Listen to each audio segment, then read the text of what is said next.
2013, sekarang 2025, berarti kurang lebih 12 tahun.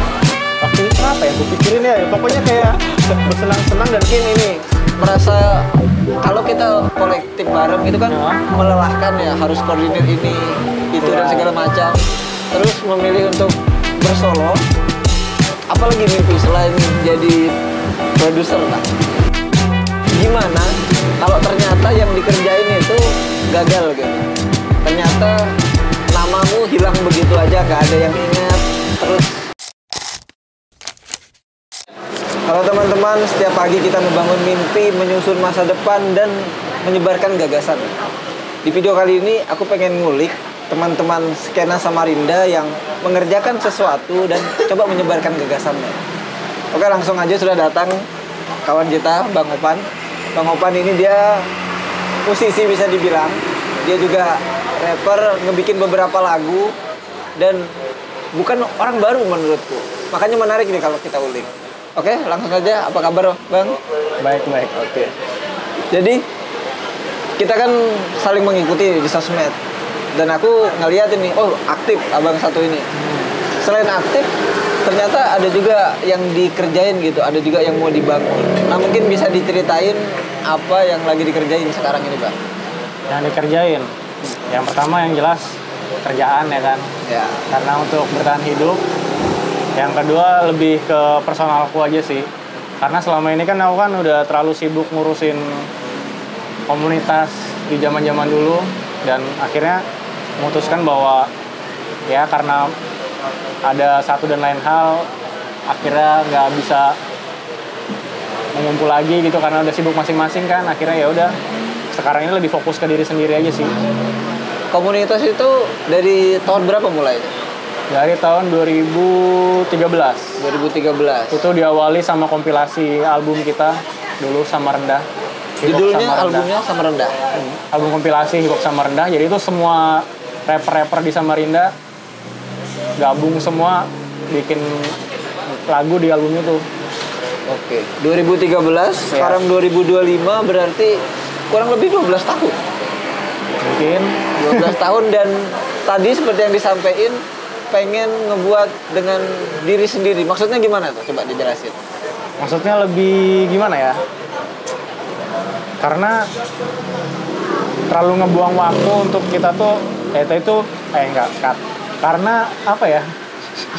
Karena mungkin ini merasa kalau kita kolektif bareng itu kan melelahkan ya, harus koordinir ini, itu dan segala macam. Terus memilih untuk bersolo, mungkin karena lebih ringan atau gimana? Oh, karena lebih ini sih, lebih ya itu tadi, karena teman-teman udah banyak yang pada sibuk masing-masing, akhirnya nggak bisa lagi dipertahankan untuk ya. Tapi syukurnya di tahun sekarang nih ada kolektif baru, mereka regenerasi tuh ada gitu, jadinya ya udahlah, mending aku fokus ke diriku sendiri aja. Mungkin ini waktunya juga untuk membangun diri sendiri kan, gitu. Dan itu dimulai dari lagu Bawa Kembali. Itu brandingan pertamaku yang solo, yang Ovan Anggono itu. Nah, lagu itu. Dan sekarang ini yang terbaru yang Cowboy Kota ya? Ya, itu single keduaku, dan nanti dalam waktu dekat juga bakal rilis single ketiga. Dalam waktu dekat? Ya. Oke. Lagu Cowboy Kota mungkin untuk teman-teman yang belum pernah dengar, mungkin bisa dengar di channel YouTube-nya. Itu sudah tayang. Dan untuk aku sendiri yang ngedengerin lagunya dan ngebandingin sama lagu yang sebelumnya, menurutku ini naik tingkat gitu. Dan ini review jujur ya, bukan karena takut atau apa gitu. Oke, kita lanjut. Ini kan menarik ya menurutku, Bang. Di antara semua skena gitu, ada musik pop, ada musik pop, atau ada misalnya metal, teman-teman ini ada rock dan segala macam. Kenapa dari sekian genre musik itu milihnya rap gitu? Kenapa rap ya? Iya. Ya karena pertama aku tertarik, dia bisa menyampaikan, bercerita. Aku suka dengar cerita, tapi nggak suka baca. Nggak suka baca ya? Iya. Nah dari situ akhirnya aku berpikir ya, toh main yang lain juga nggak bisa juga, aku ya udah emang di situ kayaknya iniku untuk menulis gitu. Dari situ. itu dari 2012 sudah memutuskan untuk aku di rap nih, gitu ya? Sebenarnya 2008 aku udah dengerin musik rap zaman SMP. Nah, dari situ baru tertarik aja. Nah, berapa tadi gue bilang? 2012 awal. Ya, 2013. Oh, 13. Yang sama rendah itu kan. Nah, itu ya dari ini. Ya awalnya akhirnya aku ketemu sama teman-teman yang suka musik rap juga di Samarinda. Ya udah akhirnya bentuk aja kayak gitu. Dan nggak terasa berjalan sampai sekarang masih. Iya. Gitu. Ada nggak sih kayak semacam goals atau yang mau dicapai gitu di masa depan dengan hal yang dilakukan hari ini gitu? Yang mau dicapai apa ya? Karena aku ngerasa semuanya udah aku capai sih. Apa itu? Apa aja tuh contohnya yang sudah dicapai? Awalnya aku pengen punya studio rekaman sendiri, akhirnya kecapai juga. Terus aku pengen punya lagu, sesimpel aku punya lagu aja udah kecapai. Gitu-gitu. Mungkin kalau di tahun-tahun depan nggak terlalu berharap muluk-muluk juga sih untuk di rap. Jadi memang untuk bersenang-senang ya? Untuk bersenang-senang, untuk saat ini. Kalau dulu aku sempat berpikir kayak harus jadi artis lah, apalah, kayak gitu-gitu loh. Ternyata dibenturkan dengan keadaan sekitar dan akhirnya merubah pola pikir itu. Ya akhirnya jadi seperti inilah Nova Nanggono yang kalian dengar itu. Atau nggak terpikir pengen musiknya didengar se-Indonesia gitu? Ya pengen, pasti pengen. Dan terkenal misalnya? Pengen.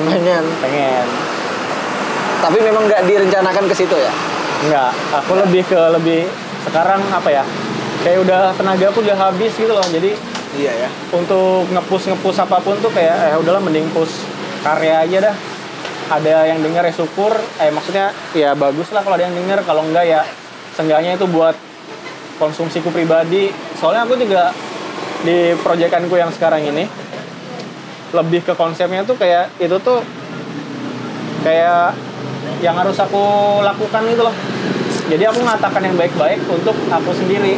Oh iya, balik ke diri sendiri gitu ya. Iya, jadi ibaratnya kayak ketika aku ngomongin kamu harus gini. Nah, itu sebenarnya untuk aku sendiri, untuk reminder ketika suatu saat aku lupa atau apa. Oh iya. Oh iya, aku di tahun itu aku udah pernah ngomongin kayak gini. Nah, itu lebih ke situ sih kalau konsep yang sekarang yang ini. Aku ada tuh nonton satu video, nggak tahu tahun berapa, yang latarnya cuma dinding, terus ganti-gantian muter-muter. Ada di salah satu liriknya itu terlalu sibuk makan bangku sekolah, akhirnya lupa bermain. Terus juga gara-gara ini akhirnya lupa juga cari jodoh dan segala macam. Itu masih ingat nggak liriknya itu? Kayaknya perlu ditayangin tuh nanti. Iya, oke. Bajunya putih kalau nggak salah waktu itu. Masih ingat? Masih. Ya itu pemikiran zaman itu kan pada masa itu ya? Iya, kita kan harus kayak apa ya? Waktu itu apa yang kupikirin ya? Pokoknya kayak bersenang-senang dan aku berharap. Nah, itu salah satu upaya aku juga untuk menjadikan musik rap didengar semua orang. Jadi aku nggak kehabisan cara ya buat Cyper itu namanya Cyper kan. Jadi berharap dari teman-teman nih punya pendengar masing-masing, terus kita gabungin pendengarnya dengan buat kayak gitu-gitu. Itu salah satu upaya. Tapi sebenarnya yang bikin aku pengen nanya dan ajak ngobrol begini kan, ada tuh sekali waktu wawancara RRI tuh pas ngebahas Samarinda.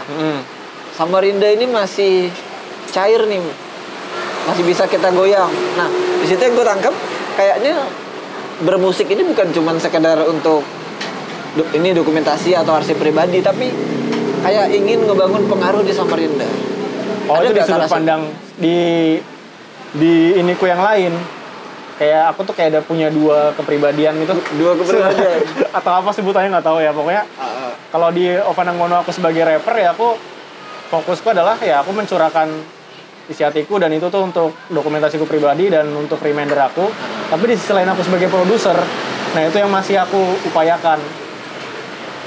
Tapi ada keinginan untuk misalnya jadi top of mind-nya Samarinda gitu? Iya, sebagai produser. Jadi aku bakal jadi produser untuk apapun. Iya, masuk. Ya maksudnya tadi bisa digoyang tuh ya. Aku sebagai produser tadi, aku bisa nih sebagai orang di belakang layar. Aku nggak show off ke depan, aku nggak perlu nge-rap atau nggak perlu main band. Ada anak band, ada rapper, aku yang produserin. Aku bisa nih ngarahin dia untuk kayak gini. Nah itu yang masih luas, masih aku berharap di situ. Ini jadi godfather ya. Iya, jadi aku kayak punya ya anggaplah manajemen kecil gitu yang bisa ya di situ fungsinya sama rendah, maksudnya aku belajar dari dulu bikin sama rendah apa sih sebutannya, komunitas ya. Nah itu nantinya aku bakal convert untuk ya kalau siap ada investor mau nanain ya bisa lah nih jadi label gitu. Menurutku asalkan ada daya jualnya pasti bakal ada sih yang datang sih. Pasti gitu. Itu kan by riset juga nanti kan bikin-bikinin. Nah pasti ada tim juga kan. Nah itu yang masih aku upaya. Oh masalah mimpi tadi kan. Nah itu aku lebih mimpi ke situ. Oh iya. Untuk musik lo ya, bukan aku sebagai rapper tapi aku sebagai produser di belakang layar. Iya. Itu yang masih aku upayakan sampai tua mungkin. Bahkan kamu kalau lihat produser yang mixing, mastering, bahkan mereka sampai tua-tua masih ngerjain. Tapi percaya nggak? Kan ada beberapa anak rap gitu. Ini misalnya aku ketemu anak rap lah. Kan aku kan aktif di beberapa komunitas ya, sastra, diskusi. Kalau aku ketemu anak rap, kadang-kadang aku nanya ke mereka itu, kamu kenal nggak sama Bang Opan gitu? Dan rata-rata mereka kenal semua gitu. Iya. Nama udah punya, tinggal sebenarnya gimana? Ya itu tadi, sampai ke tujuan tadi. Bisa jadi produsernya mereka atau bisa jadi abang-abangannya, jadi gurunya mereka. Kukira itu mungkin sih dilakuin. Iya, itu masih mungkin.